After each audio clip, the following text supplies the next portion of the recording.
प्रतिमा इतनी सुंदर तो कितना सुंदर होगा। तेरी प्रतिमा इतनी सुंदर तो कितना सुंदर था।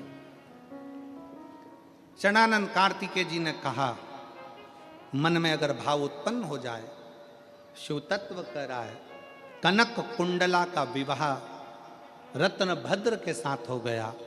रत्न भद्र यक्ष की पत्नी बन गई कनक कुंडला।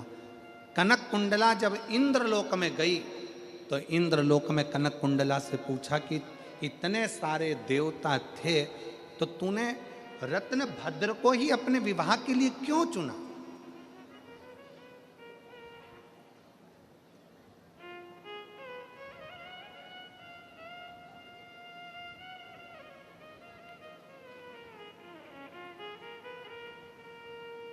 ऐसा क्या दिखा तुझे रत्न भद्र में, उस यक्ष में, जो तूने रत्न भद्र को विवाह के लिए चुन लिया? कनक कुंडला ने कहा कि मैं नृत्य कर रही थी, 5000 वर्ष निकल गए थे पर वो दीप जल नहीं रहा। रत्न भद्र ने पार्थिव शिवलिंग का पूजन करा, उसकी जो निर्माल्य था वो उड़कर आया और शरीर को लगा, शरीर को लगा।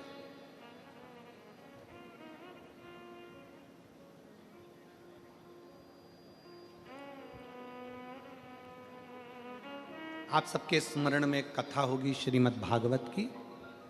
भगवान कृष्ण ने अपने पांव की मिट्टी उठाकर खाई थी। खाई थी कि नहीं खाई थी? भागवत सुनी है कि नहीं सुनी है? सुनी है सबने? भगवान ने मिट्टी खाई कि नहीं खाई? खाई ना। भागवत जी में लिखा है कि भगवान ने मिट्टी खाई। तो किसी ने पूछा भगवान से कि भगवान तुमने ये मिट्टी क्यों खाई? भगवान कहते हैं, जिस समय पर पूतना मुझे विष पिलाने के लिए आई थी, उस समय पर सबसे पहले पूतना ने मुझे दूध पिलाया था।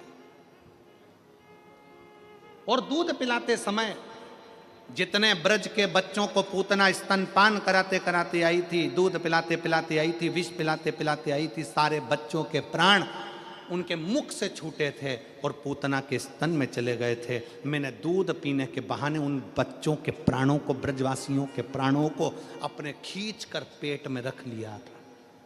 भगवान कहते हैं, ये सारे ब्रजवासियों का उद्धार तो मेरे चरण की रज से हो जाएगा। मैं धेनु चराने के लिए, गाय चराने के लिए जाऊंगा। गाय चराने के लिए जब जाऊंगा तो गाय आगे आगे चलेगी, मैं पीछे पीछे चलूंगा। गाय जब वापिस आएगी तो मैं जब पीछे चल रहा हूँगा तो बाद में आते समय गाय के चलने से वो रज उड़ेगी।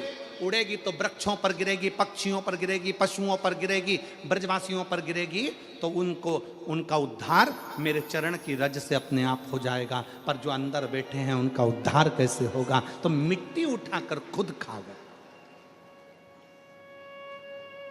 अपने चरण की रज को भगवान स्वयं पाले थे, अपने ब्रजवासियों के उत्थान के लिए, उनके उद्धार के लिए।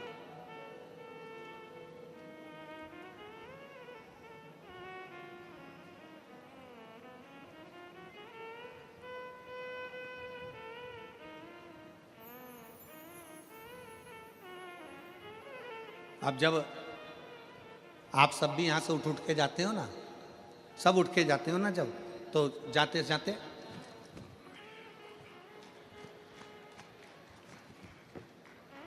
खूब झटकाया। पास में बैठी थी, जाते जाते पूरे माहौल, जितने ग्राउंड में इतनी धूल उड़ा दी, इतनी रज उड़ा दी, इतनी रज उड़ा दी। जो सोचकर भी नहीं आया था कि मेरा उद्धार हो जाएगा, उसके भी मस्तक पर भगवान शंकर की चरणारविंद की रज चढ़ गई और उसका भी कल्याण हो गया, उसका भी उद्धार,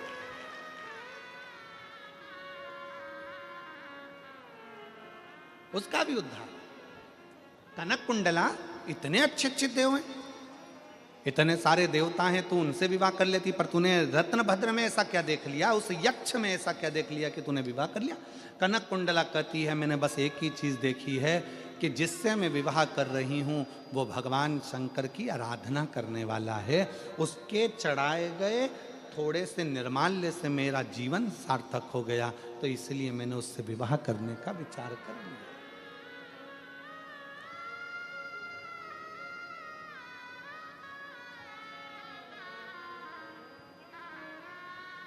मेरा बेटियों से निवेदन है, आप विवाह करो, मना नहीं है, पर विवाह करते समय इतना जरूर देखना कि जिसके साथ विवाह कर रहे हो वो हमारे सनातन धर्म को मानता है कि नहीं मानता। वो हमारे भगवान का अपमान तो नहीं कर रहा, वो हमारे देवताओं का अपमान तो नहीं कर रहा, वो हमें भगवान से दूर तो नहीं कर रहा।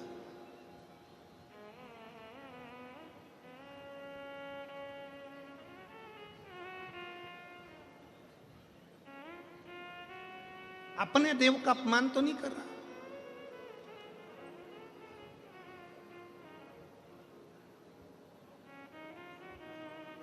शिव तत्व कह रहा है, कनक कुंडला ने रत्नभद्र से विवाह कर लिया, शादी हो गई, निकल गए कई साल, पर बच्चे का जन्म नहीं हुआ। कनक कुंडला के घर में बच्चा नहीं हुआ, संतान नहीं हुआ। कई बार व्यक्ति प्रयास करता है, एक बार पशुपति व्रत करा, 2 बार पशुपति व्रत करा, 3 बार पशुपति व्रत करा, 1 बार सफेद आंकड़े की जड़ बांधी, तुमरुका जी का नाम लेकर 2 बार बांधी, 3 बार बांधी, 4 बार बांधी, नहीं हुआ तो व्यक्ति सोचता है भगवान मेरा सुन ही नहीं रहा। एक पत्र है, देखिए,